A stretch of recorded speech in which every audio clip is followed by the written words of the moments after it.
Hi there and welcome to another workout for you to row along to, where I row a session on this machine, you row exactly the same session on your machine, and we row along together. See what I did there with the name? So this is week 1, session 2 of the 1K plan, and don't worry, you don't have to be on the 1K plan to get value out of this session. It's a great fitness building, technique building workout that will really just let you burn through some calories and improve your rowing.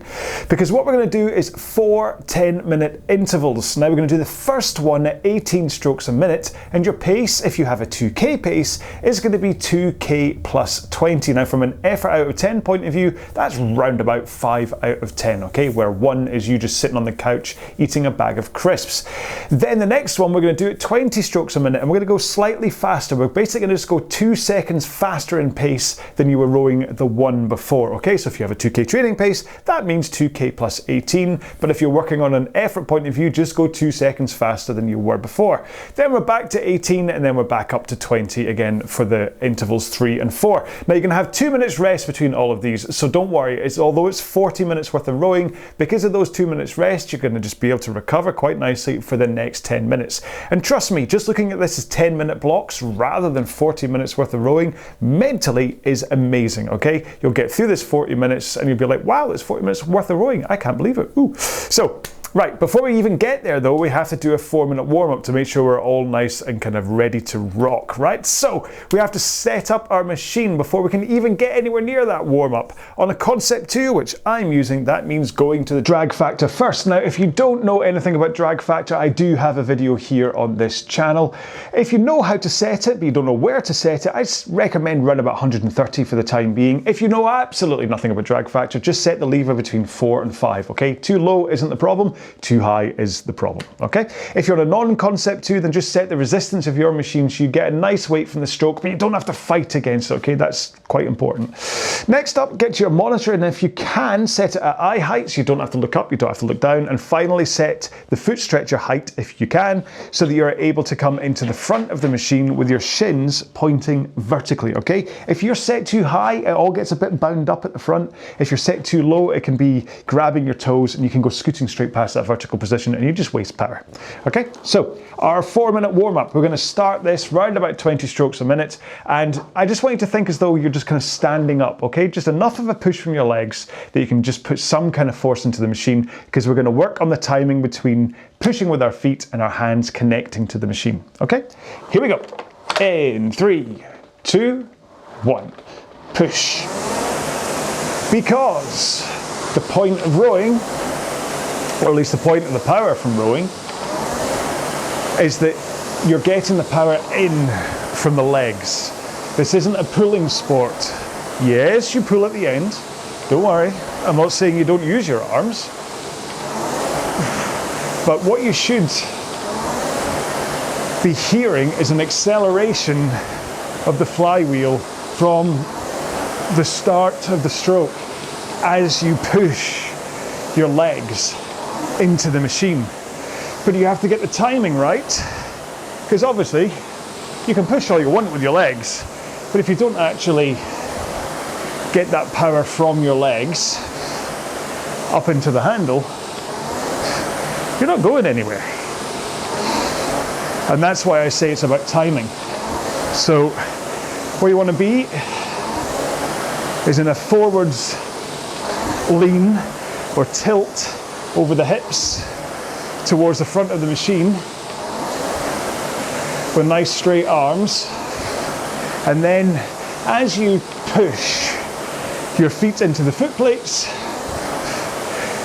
that is when you want the handle to connect to whatever it is that makes your machine go.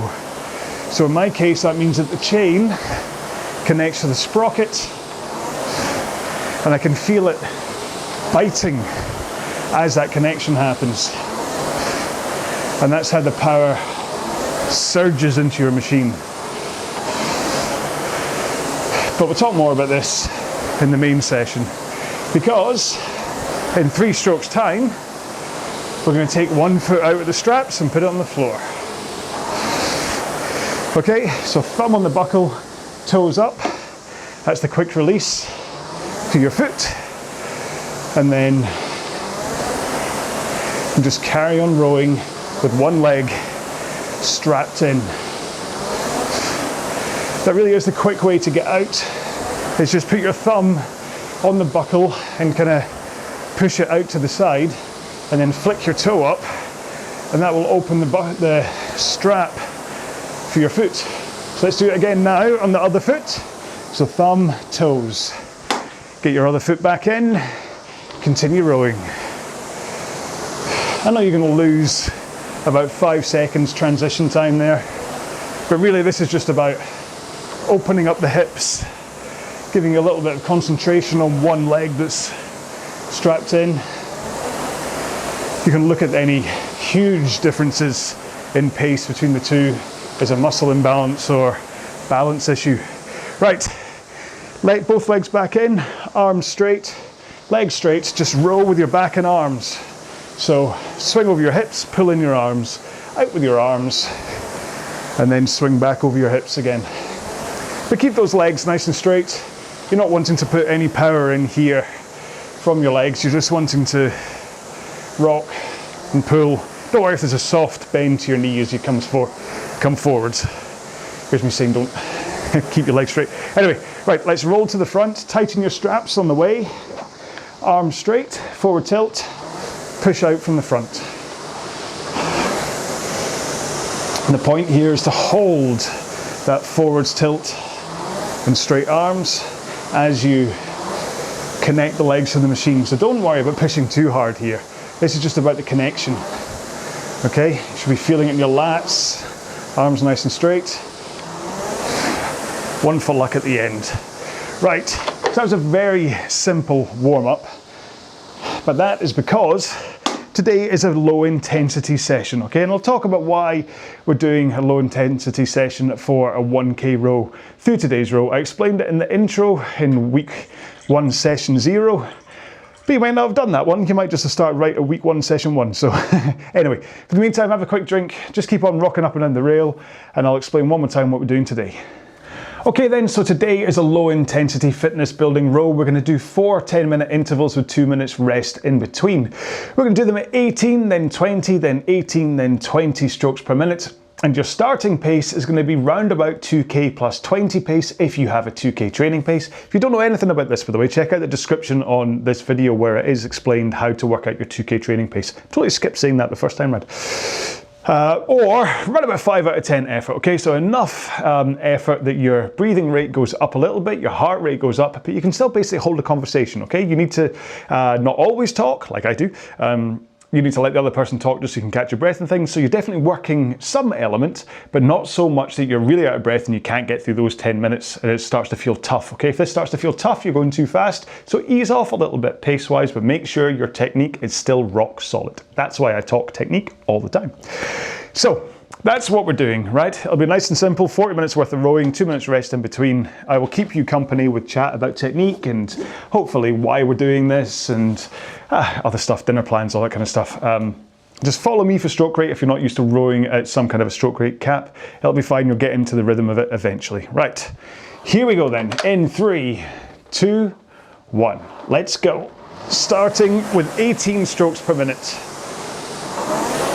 Now for quite a lot of people who are new to doing some kind of structured training, there's a good chance 18 strokes a minute is going to feel like an impossibility to row this slow. And it's quite funny, it's like slow rate rowing and really fast rate rowing does tend to be alien and a bit of a difficulty to a lot of people. And in the case of the fast, higher rate stuff, it's all about getting the hands away and starting the recovery nice and quick. Whereas for low rate rowing, like today, it's actually more about taking your time over the recovery. So it'd be It will be easier to see on the 20 strokes a minute interval, but really down at these low rates, you want your ratio to be so that your drive is twice as fast as your recovery. So at 20 strokes a minute, that means 1 second drive followed by 2 seconds recovery. And it's like 1.1 second followed by 2.2 recurring at 18 strokes a minute. But the point is, you connect and drive with power out from the front of the machine, but then the recovery is like a slow motion, fluid recovery. So you don't hold the handle against your body, but hold your position at the back of the stroke while your hands come away, like a soft release. So you can see how I drive, hands come away, but I'm still in that backward lean for a short moment until my hands come towards my knees. And then my hands have created the momentum to tilt my body forwards again. And as the handle passes my knees, all I have to do is bend my knees, and I will effortlessly roll to the front of the machine, ready for the next stroke. But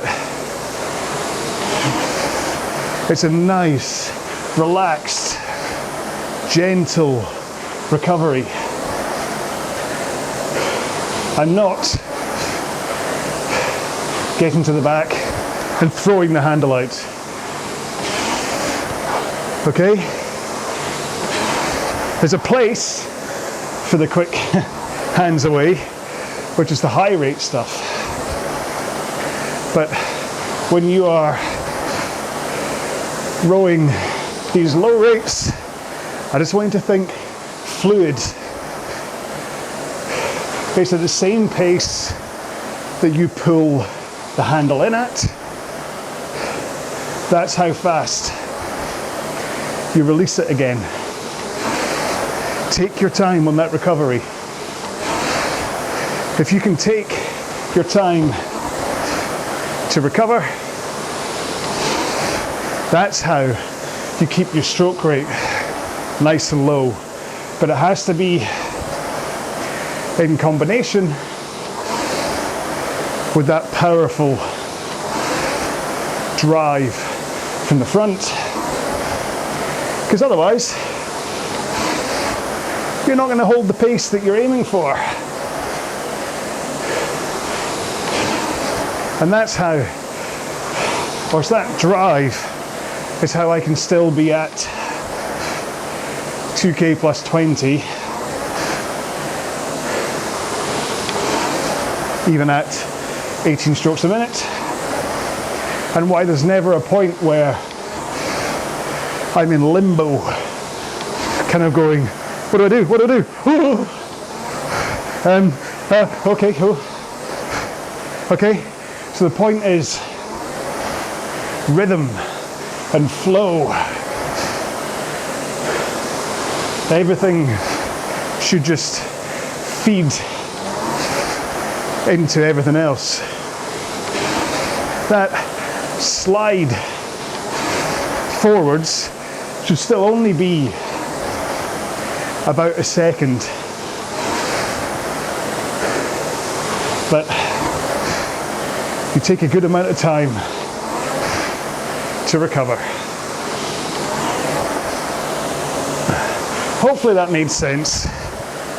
I know it was, what, 6 minutes worth of just talking about rhythm and the recovery, when from a technique point of view I haven't really spoken about anything other than what I mentioned in the warm-up. But it's really important. There's a few aspects of rowing that I talk about until I'm blue in the face, yet people just don't hear. Maybe that's why I always talk technique, hoping that either it'll eventually just click with you, or just as a kind of a war of attrition, eventually you'll be like, all right, I'll do it. But this idea of rhythm and at the low rates, the drive being powerful and fast, and the recovery being smooth and slow, is one of the big things that gets ignored. Other things are people who come too far forwards into the front of the machine. You only want to slide far enough for your shins to point vertically. Okay? If your knees are past your ankles, and so you've got your knees pointing to the front of the machine, you come too far forwards. And there's a really good chance that that is coupled with a poor posture, which is the other thing that I see very often, is bad posture. And I'll talk about this so I can demonstrate it better during the recovery or the rest before the next interval. But if you can get your posture right at the front and at the back of the stroke, you will not only put a lot more power into each stroke, you should find it's a lot more comfortable too, especially in your backside, which can suffer muscle problems if you have poor posture. So like I say, I'll talk about that in a second, because we've only got 3 more strokes to go until our first rest. Last one. There we go. So my heart rate ended, was 62% of max there, which is kind of where you want it to be. Okay, for if you have a heart rate monitor on for this kind of row, you want it to be kind of between 55 and 65% of your rowing maximum heart rate. Okay, and which mine was. There's nothing really else to say there. So have a quick drink.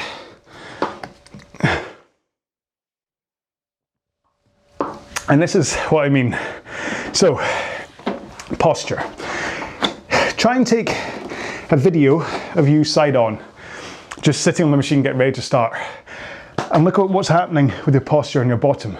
If you are sitting back on your hips, okay, your tailbone tucked underneath you, and everything's kind of rounded at the lower back, this is a poor posture, okay? Although you might finish like this, coming forwards in this poor posture is not great, okay? And this is what can lead to those knees, to the seat whacking off your heels, your knees going past your toes, shins are no longer vertical as you come forwards because you've got everything's rolled underneath you, okay?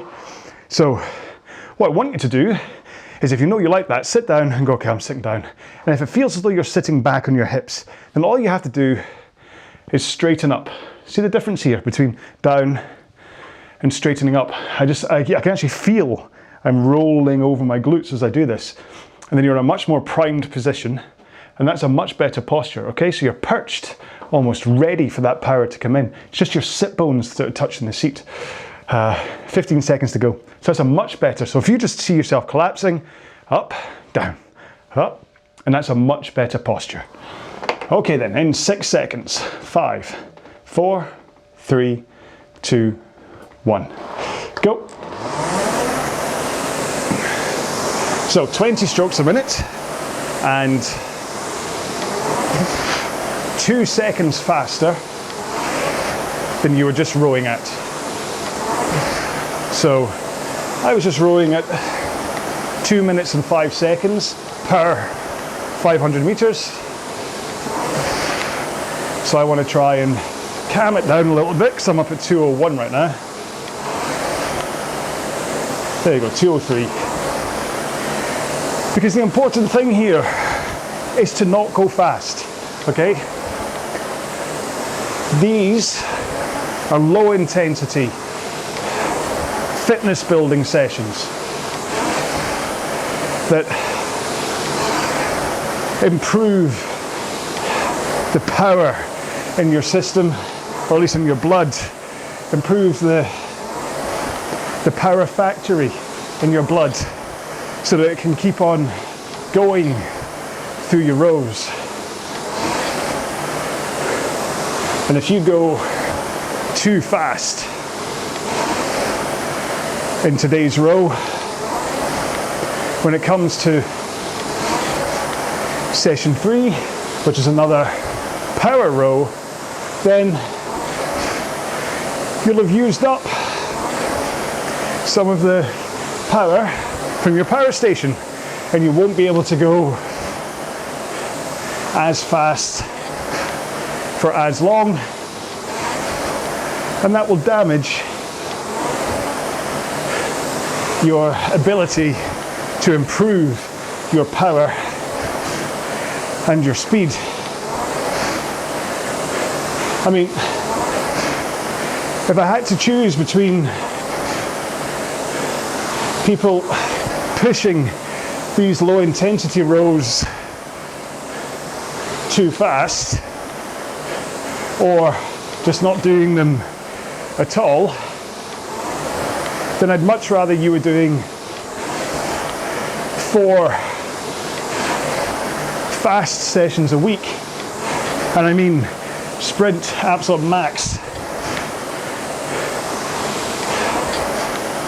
I'd rather you did that with rest days, so you go 2 fast ones, a rest day, 2 fast ones,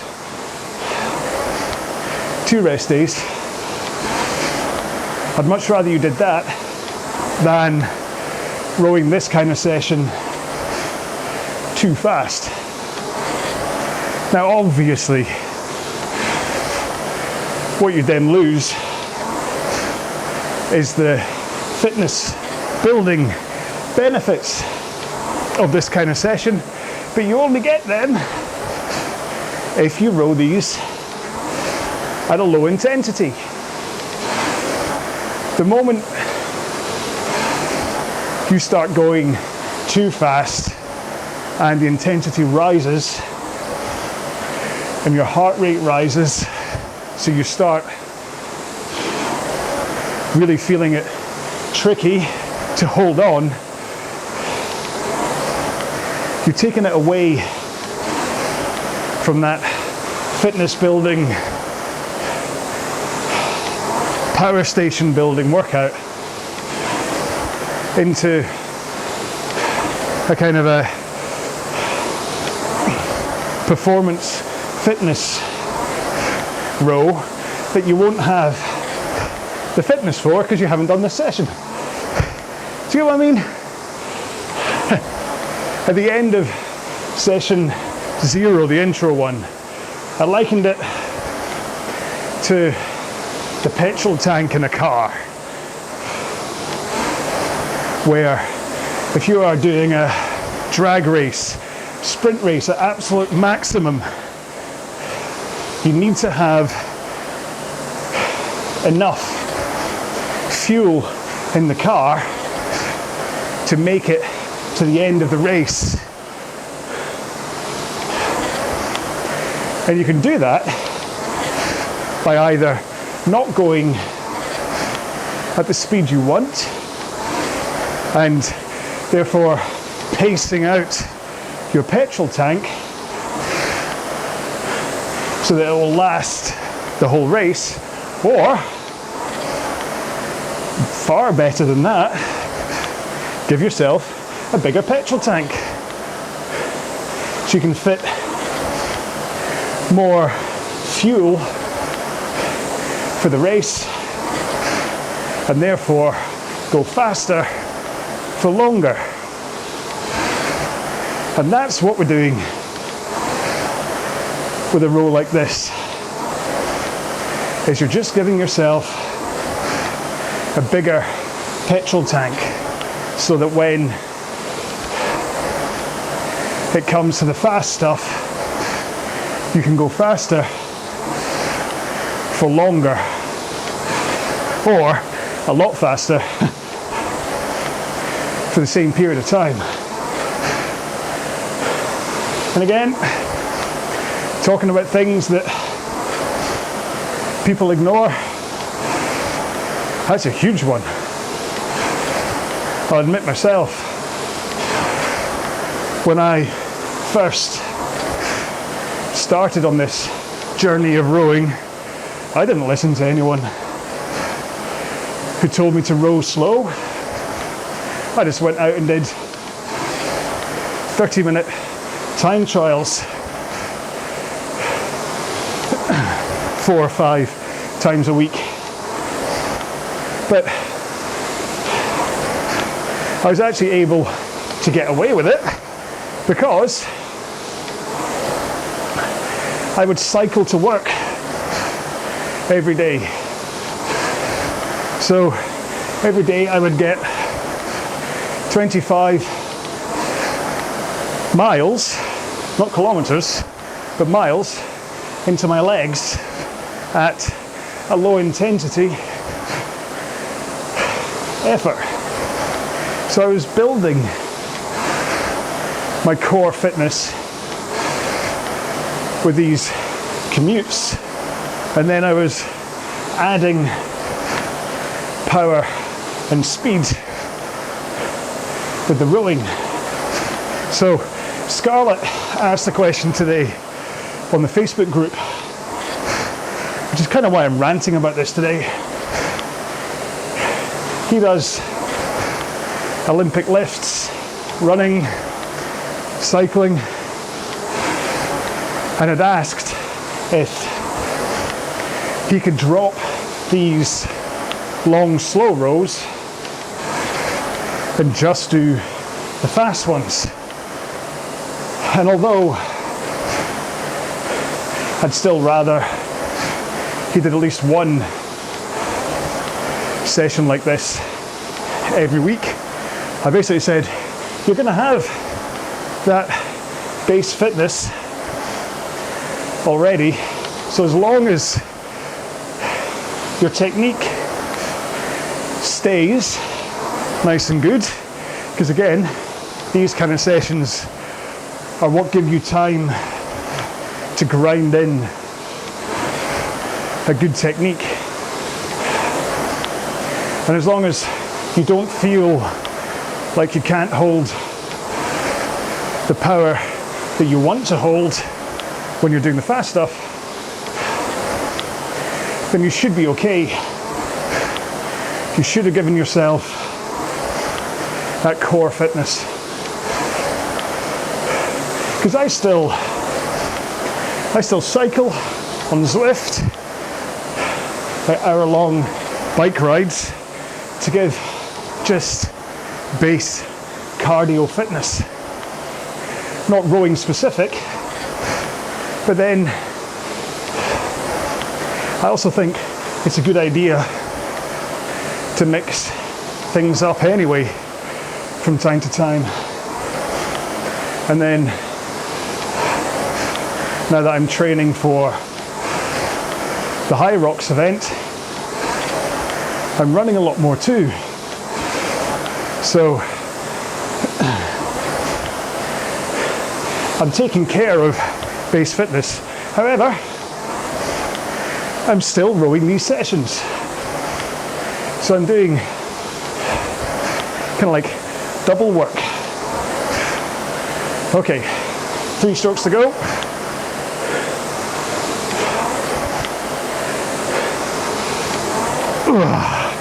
All done. I cannot believe I was able to talk about that for 10 minutes.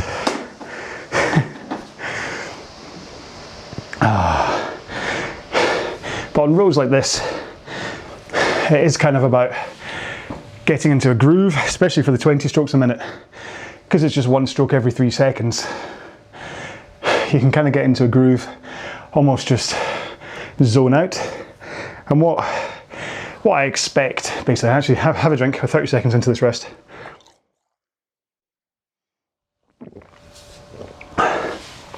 For longer rows like this, I don't expect you to be hanging off every word I said. Good grief, I don't even hang off every word I say. It's like white noise, okay? I'm like one of those machines, and it's accompanying your rowing, okay? So you just strap in, you row, try and hold that stroke rate, hold that pace through the course of each of these intervals in this case. And I'm talking away just as noise for you to kind of tune in and out of, where hopefully these things will hit. Next interval I'll talk more about technique. I'll kind of go through the entire thing now that we're nicely warm.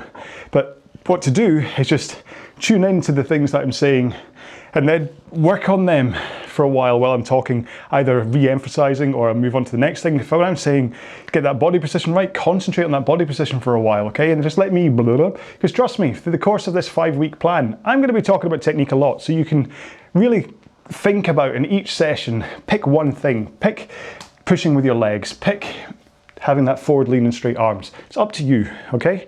Or try and do everything as I say it, but then that could be a bit much information to take in one session. Okay, we've got 6 seconds to go until our next interval. 3, 2, 1, let's go. We're back down to 18 strokes a minute. So take it 2 seconds slower, back to whatever pace you were rowing at to start with. And that's important. So when I talk about this effort out of 10 thing, because it's like a perception thing, it's really easy to get it wrong. Not only right at the very start, where depending on how you feel that day, you might be feeling strong, so 5 out of 10, you're actually rowing quite fast. Or maybe you're feeling a bit tired, and 5 out of 10 is like 5 seconds slower than it would be if you were feeling strong. But the danger comes to an interval like this,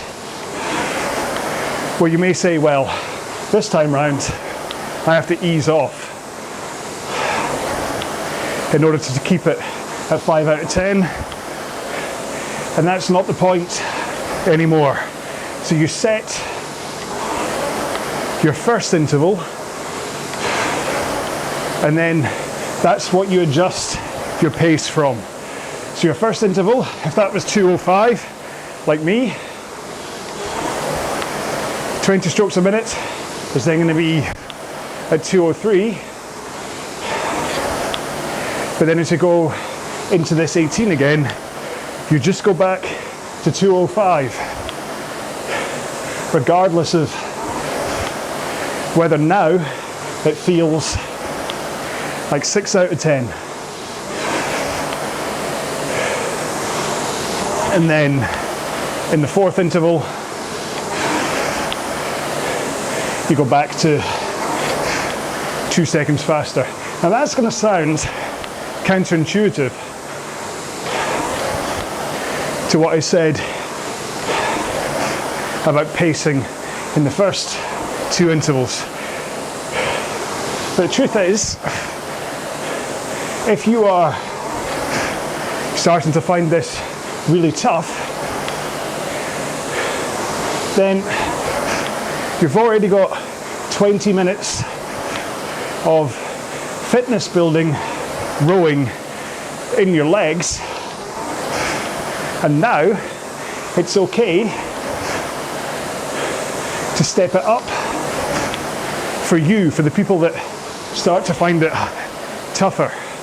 It's okay for that intensity to have risen, because this will be where you will build tolerance to row longer and therefore be able to row longer. Because trust me, you can come back to this row tomorrow and it won't feel as tough. If you are only ever used to rowing 20 minutes at a time, so this will be the first time you've gone up to 40 minutes, then of course it's going to be tougher than it was before. Can't expect it to feel the same, but a lot of that is mental. So if you come back to it tomorrow or the day after, you'll probably find that you'll get 30 minutes into it before the intensity increases. So it's really subtle, because for people with a good core fitness, this shouldn't really get too much different towards the end. Yes, it will feel a little bit tougher just because you've got all this time in your legs, but you won't have gone from a 5 out of 10 to a 9 out of 10. Maybe 5 to 6. So, right, I said I was going to talk technique. So as being that's us 25 minutes in, we can just have a recap in case fatigue or just bad habits have set in, causing you to do some weird and wonderful things. So, taking it from the front of the stroke, you want arms straight, forward tilt over your hips to a 1 o'clock angle towards the front of the machine. Only slide until your shins are about vertical or vertical. And you want to make sure you have a good, powerful, primed posture. Okay? That's important, that you feel powerful. Imagine you have a phone in your back pocket. As you come into the front, you should be up and powerful, and that phone shouldn't be in any danger of being crushed. As you go through the stroke, you're going to destroy that phone, but at the front, hips forwards, shoulders over hips, fingers hooked over the handle. Okay, so no death grip. Just hook those fingers. And then keep your eyes looking straight ahead, which is why I say put the monitor at eye height. A neutral chin, so you're not like this, looking down. Neither are you looking up. Straight forwards. And then push the machine away with your feet. Push. And keep your arms straight. And keep that forwards tilt as you push the machine away from you. So push. Now, connection is so important here, that as you push with your feet, that's when your hands connect to the machine. And you can miss that connection either by swinging your back too soon, that misses the connection entirely, or if you slide too far forwards, what happens is your heels go way off the foot plates. And then what happens is your backside escapes from underneath you. And you can no longer put in this solid drive. Now, heels coming up is a huge discussion. Your heels can come off the foot plates as long as your shins are vertical, as long as it's only a little bit and it's not like your heel is parallel to the floor.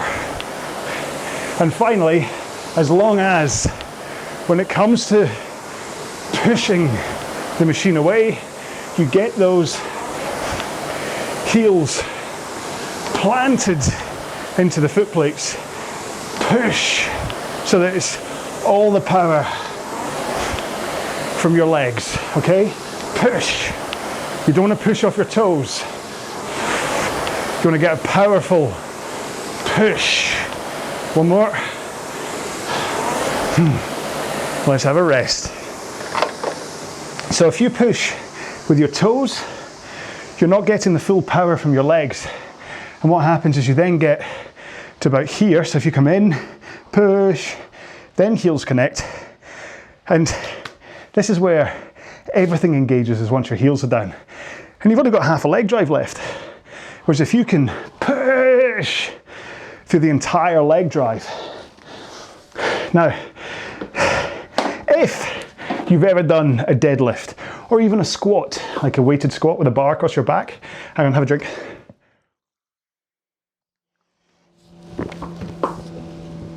I want you to consider whether you would ever do that deadlift or squat up on your toes, okay? Would you? No. But primarily from a stability issue, okay? You don't want to be up on your toes holding like 90 kilograms of iron underneath you. But the truth is that in both senses, squat, you're gonna get your heels down and you drive through your heels to push that power up to get the weight up in the air. And in a deadlift, you're forwards and you push and you engage those quads as you push your heels into the ground. If I had bigger quads, I could show you them rippling, but sadly I don't. But you get what I mean? You wouldn't do a deadlift up on your toes, suddenly using your calves and tiny little muscles. You want to use those big muscles. Hopefully you've got bigger ones than me, and drive it through. And that's what it's like with rowing. Like very much that initial drive is like a deadlift. The initial drive, then it all changes, but it's the same thing about pushing that power in. So you get those heels down and push. Okay, so yes, you can lift your heels off the foot plate, but only if you push that power. Okay, 6 seconds to go. 5, 4, 3, 2, 1, and we're into our last interval. So 20 strokes a minute. And back to whatever pace you rode at the last time we were at 20. So continuing technique, I'll not get distracted by something else. So you push your feet, and what you should really find is that with those straight arms, forward lean, fingers hooked over the handle, it feels like you're hanging off the handle. Now that's a really hard thing to describe. What I've said before is it's like if you were to hold on to a pull-up bar with your feet dangling off the ground. You're not particularly pulling on the bar to hold you up in the air, but there's still power going into the bar, mostly just from gravity and your weight. But it's the same here, except instead of gravity being what's causing you to hang off the handle, it's that power from your legs up through your body into your straight arms and your fingers. So you should feel like you are braced against the handle, and because the flywheel wants to move, instead of just being stuck at the front of the machine as you push your feet in and hang off the handle, that power causes the flywheel to turn. And then because of drag factor, you should be able to maintain that forwards tilt as you push that power in, and the flywheel fights against the air and you go fast. And so if you bend those arms too soon at the front, you can't get that snap of the legs.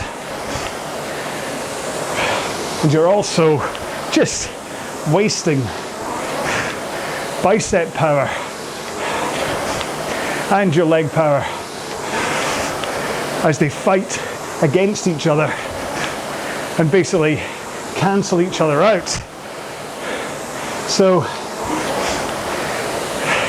this takes us to the next thing that people ignore. Hey man, I got a upper body that goes for miles. I'll pull from the front. Sure, I'm sure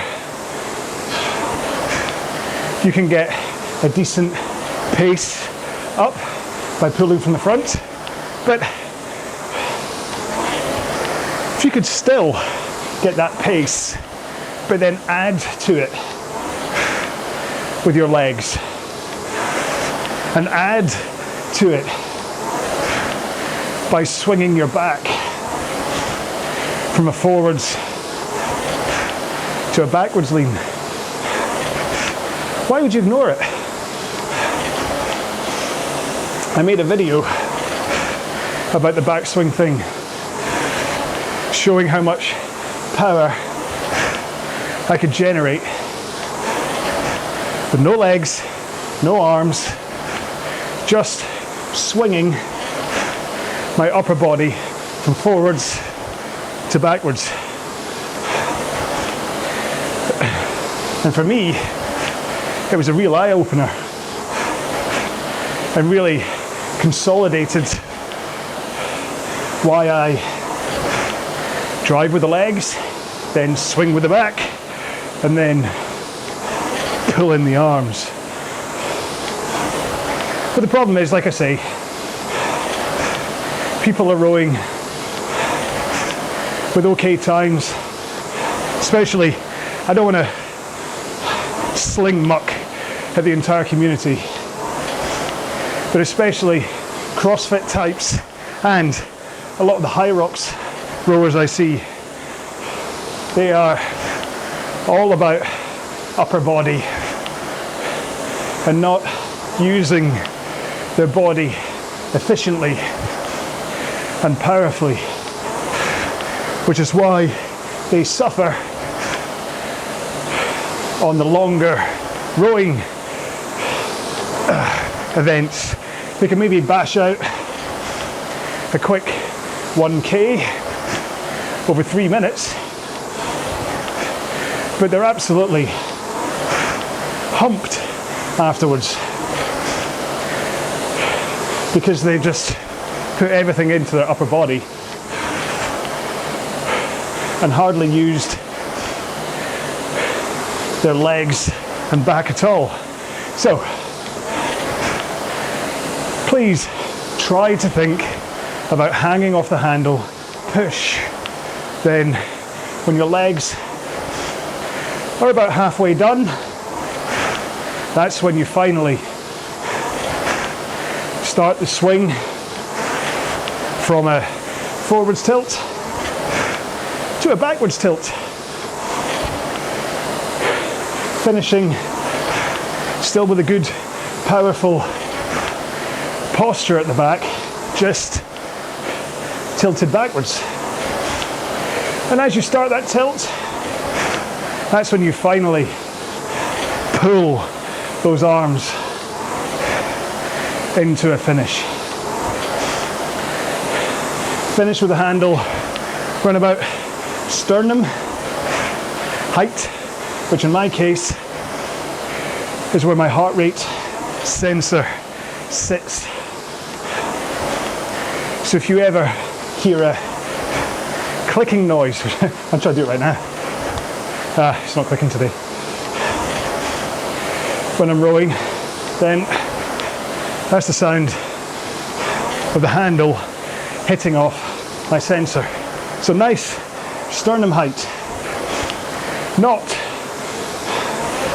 in your neck and not, hang on, not down in your lap. So basically your hands are coming in a straight line from the front of the machine into your chest. Try to keep your wrists flat. It may help to have a slight outward flare of your elbows with emphasis on slight. I don't want you to be chicken wings because that puts everything onto your delts up here instead of your lats down here.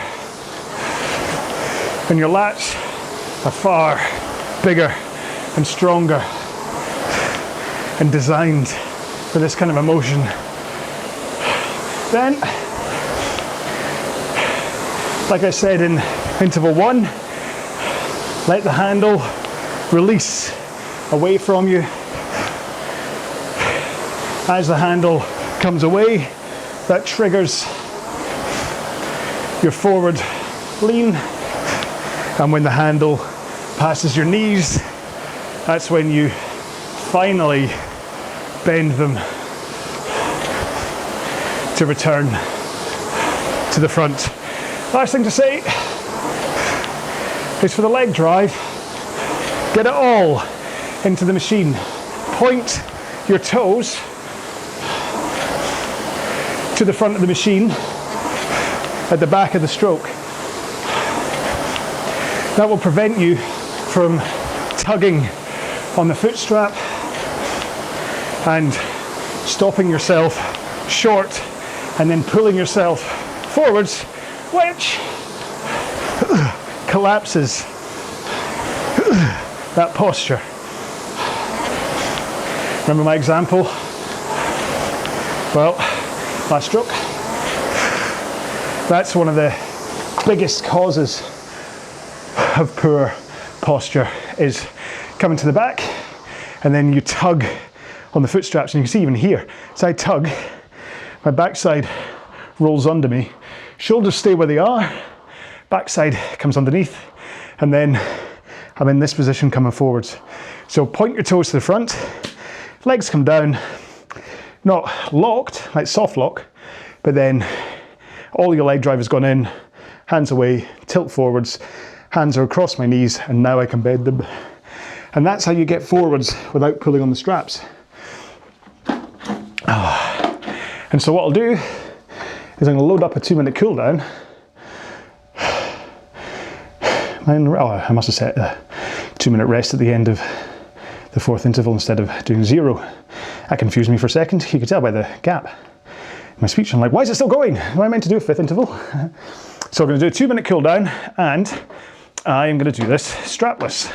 Okay, so feet are not in the straps. There's no TV magic going on here. Okay, in 3 seconds. You don't have to follow me here. Strap in if you've never done this before, by the way. 3, 2, 1, go. So just do this at the same intensity of the warm-up, really.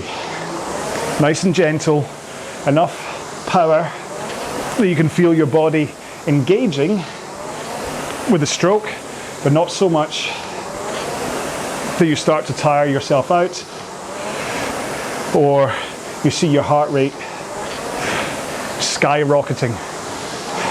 Your heart can go back up a little bit depending on how much it recovered between the finish of the main session and this cool down, but it shouldn't go anywhere near as high as it was in the main session.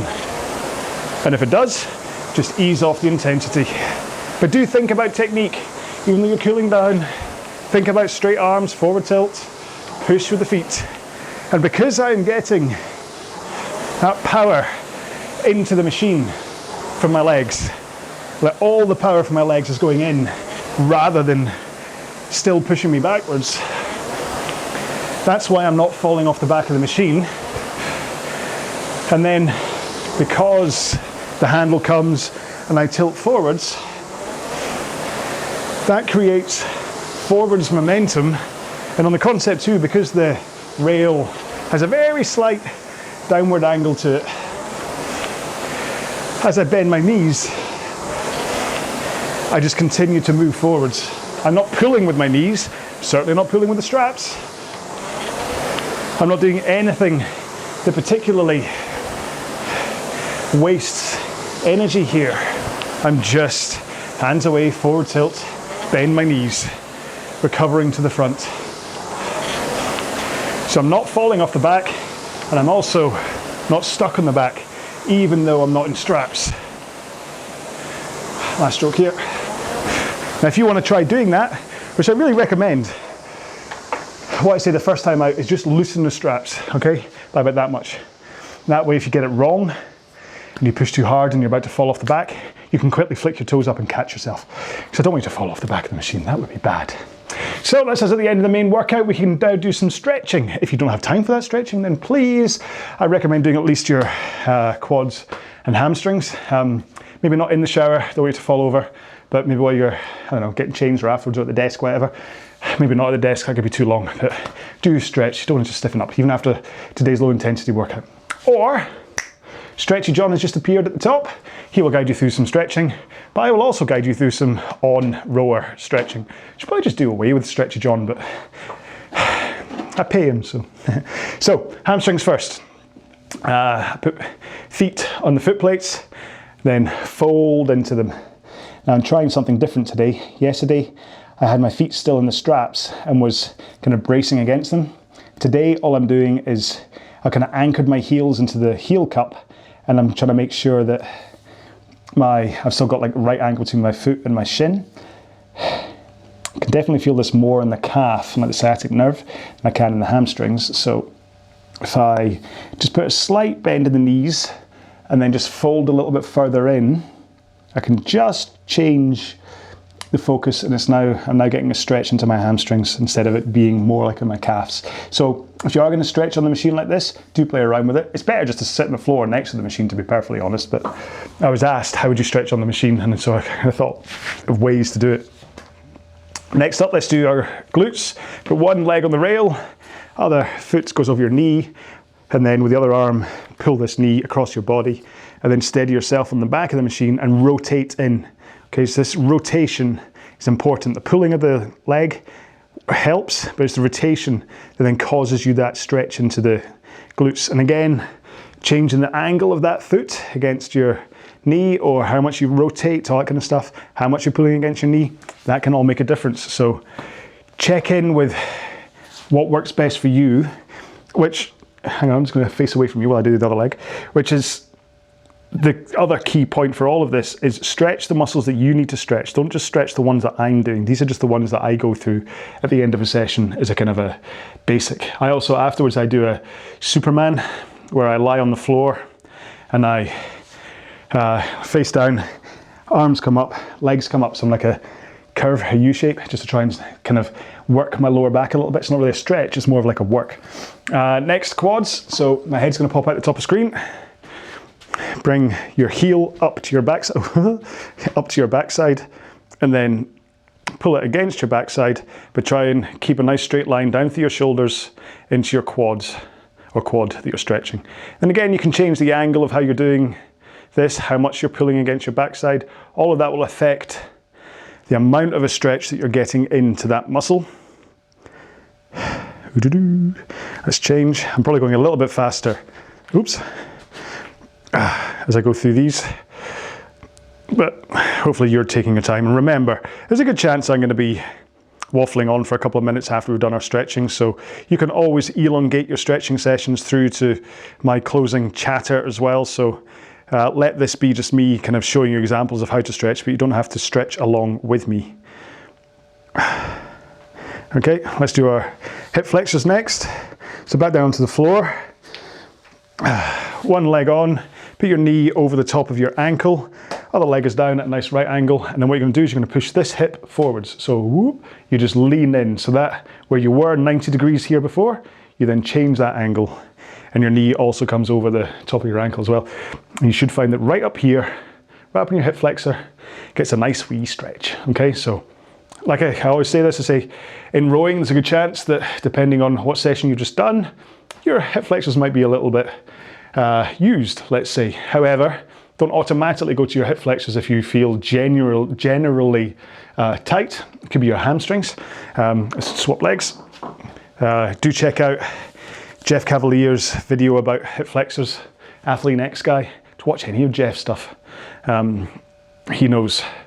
He's forgotten more than I will ever know when it comes to the human body and building muscle and stretching and stuff. So, like I say, this is just the stretching routine that I do that I feel works for me. It kind of covers most bases, but it could well be that he's got like one stretch for everybody on there. I know there's one where you lie on your back and you rotate that he says should be the one stretch that you should always do, but I don't. Right, forearms next. Your forearms shouldn't really have taken that much of a battering today, but still worth doing. So put your hands together, push them together, and as you push together, bring your hands down, okay, in front of you. So you're basically praying.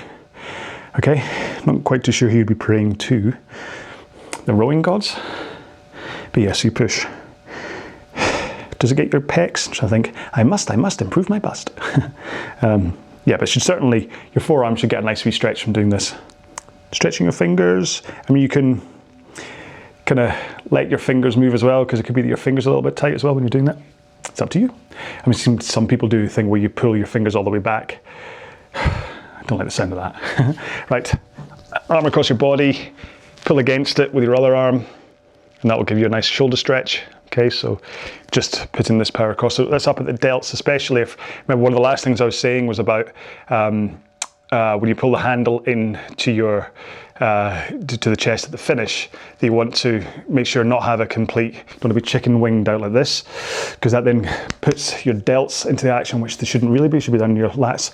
If you are the type that does that, or if you're like a shrugger, you come up and you're shrugging up, then this will hopefully help at least your delts. If you're a shrugger, you'll probably find it's your traps, so you might have to move your head tilt your head to the side or the other way.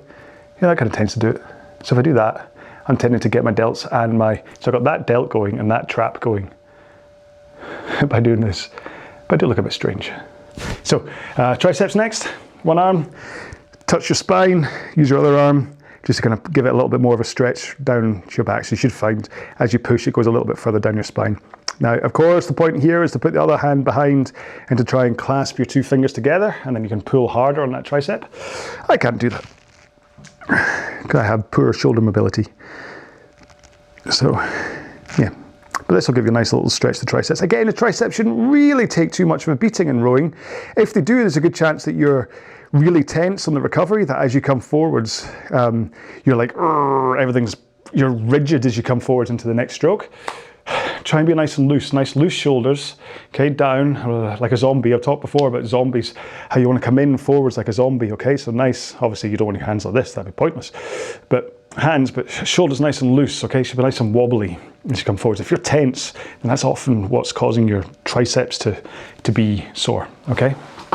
So it shouldn't really be a tricep acting workout, this one, or tricep beating one, right? Finally, biceps, put your hands behind you as though you're a ski jumper. Oh, it's cold up here, but then rotate your thumbs outwards, okay?